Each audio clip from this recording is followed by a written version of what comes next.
Que se passe-t-il exactement au Togo? Le pays des Fogna-Singbe, le pays qui passe de père en fils depuis bientôt 60 ans. Ce pays-là est confronté depuis quelques jours, depuis quelques semaines à des manifestations violentes. Bien qu'on sait que dans ce pays-là, la manifestation est interdite depuis les affrontements qu'il y avait au marché de Lomé et qui avaient occasionné des morts en 2022. Mais n'empêche, les mouvements de société civile, les mouvements de la diaspora appellent à la manifestation depuis quelques semaines. Pourquoi cette manifestation est spéciale? Le Togo entre dans une phase extrêmement difficile financièrement pour le pays. Fogna-Singbe, malgré ses années d'expérience à la tête du pays, ne parvient toujours pas à résoudre les vrais problèmes de son pays.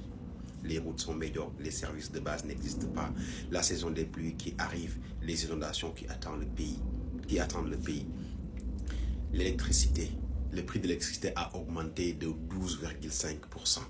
Et cela a une conséquence directe sur la vie des Togolais. Ça a engendré une inflation de plus de 10%. Et pourquoi les Togolais sont frustrés également par rapport à la hausse des prix de l'électricité? Parce qu'il n'y a pas de service. Les Togolais ont l'impression de payer un service dont ils ne voient jamais.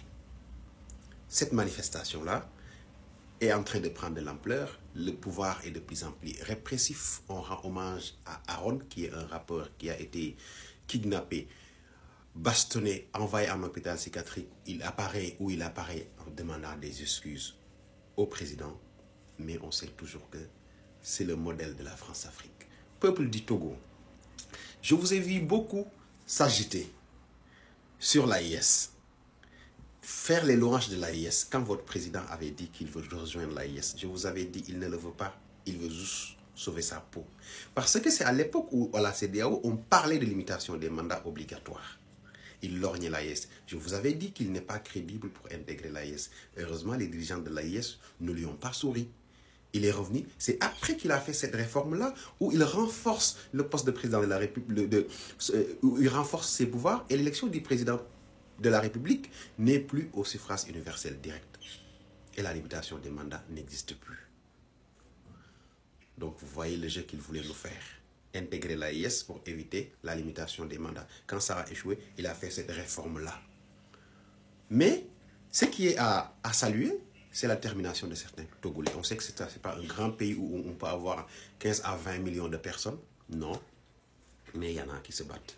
Ce que je dénonce, c'est le silence absolu toujours de la CEDEAO.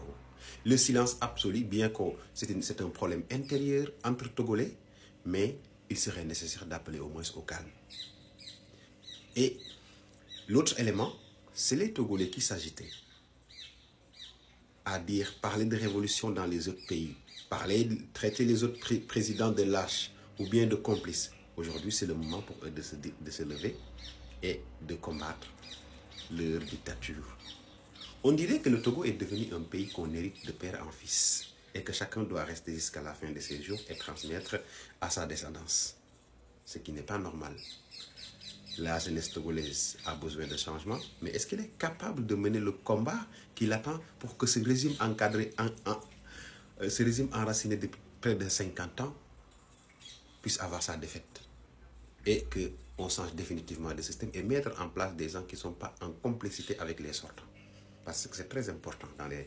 Quand vous menez une révolution pour changer un régime, il faut faire très attention. Souvent, les régimes, quand ils tombent, ils font tout pour laisser en place leur complice qui va faire semblant de les poursuivre et les libérer, laisser disparaître avec leurs milliards. Et c'est le même système qui va réapparaître.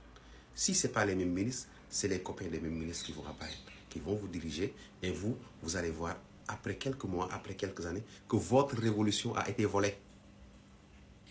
Donc, méfiez-vous, battez-vous, vous avez mon soutien. Pour ceux qui se battent sur la rue, pas sur les réseaux sociaux, je suis de ceux qui se battent sur la rue. Je suis avec eux.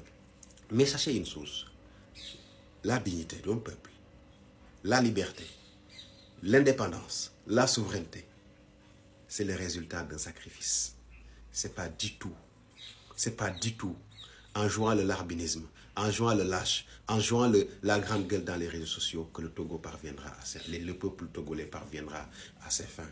Ce combat-là, c'est un combat pour la dignité de votre peuple. Et c'est à vous de le mener. Ce n'est pas aux autres de le mener. Descendez. Si vous pouvez descendre sur le terrain, faites-le. Si vous ne voulez pas, si vous ne pouvez pas, acceptez de subir encore. Acceptez et résignez-vous.